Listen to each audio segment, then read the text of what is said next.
एक और नैरेटिव जो थोड़ा यहाँ पे चला है चुनाव में पिछले कुछ चरणों में, वो रहा है इंडिया पाकिस्तान का नैरेटिव। और उसमें शुरू में ये हुआ कि ये भारत वो भारत नहीं है जो समय तमाशा देखता रहेगा, खड़ा होके घर में घुस कर मारेगा। कुछ ये भी बातें चली थी, कुछ गार्डियन में एक फॉरेन पब्लिकेशन, उसमें आर्टिकल भी आया था कि कुछ हमारी इंटेलिजेंस एजेंसीज ने कुछ 20 टेररिस्ट को पाकिस्तान के सॉइल में मारा। तो ये सब, इन सब पे टिप्पणियां भी हुई हैं हम लोगों ने। तो इसको आप कैसे देखते हैं? मणिशंकर अय्यर जी ने अभी आके कहा कि जो है पाकिस्तान के संग हमको खिलवाड़ नहीं करना चाहिए, ऐसे में उनको ये नहीं समझना चाहिए कि उनके पास एटम बॉम्ब है, वो भी रिएक्ट कर सकते हैं। तो इसको आप कैसे देखते हैं, ये इस नैरेटिव को, जो ये भी एक तरीके से तुष्टीकरण का ही नैरेटिव है?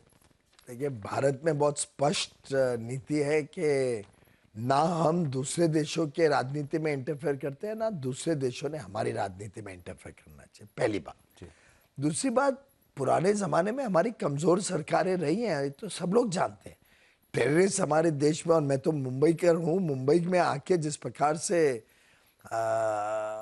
हमें terrorist have held us to ransom, और कितने हमने हादसे देखे हैं मुंबई में, चाहे बॉम्ब ब्लास्ट हो या टेरर अटैक हो 2008 का।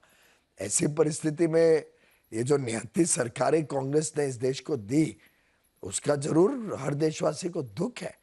और आज हर देशवासी को गर्व है कि प्रधानमंत्री मोदी जी ने बालाकोट में स्ट्राइक किया या उड़ी में सर्जिकल स्ट्राइक किया। एक बार देश का मनोबल बढ़ा, देश को सुरक्षा का एक माहौल मिला, देश में हर एक व्यक्ति ने अपने आप को सुरक्षित महसूस किया, और ये बड़ा मुद्दा है लोगों के बीच में। पाकिस्तान को तो आंख दिखाते हैं, मगर जब चाइना की बात आती है तो उस पर जो है सीधा कोई जवाब नहीं देते हैं।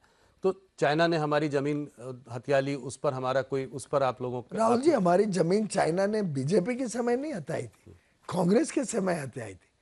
वो तो कांग्रेस कटघरे में, और कांग्रेस ने जवाब देना है कि हमारी जो जमीन चाइना ने उनके समय ली, जिस युद्ध को हम हारे कांग्रेस के समय, उसका जवाब तो दे पहले कांग्रेस। और भारतीय जनता पार्टी और एनडीए के शासन में भारत की सीमाएं सुरक्षित है।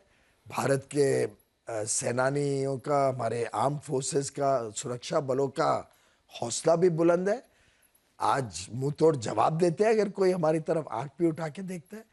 पैंगोंग वैली का आपको याद होगा कैसे हमारे जवानों ने एकदम जवाब दिया, और एक व्यक्ति नहीं वहां अपने मोर्चे से हटा।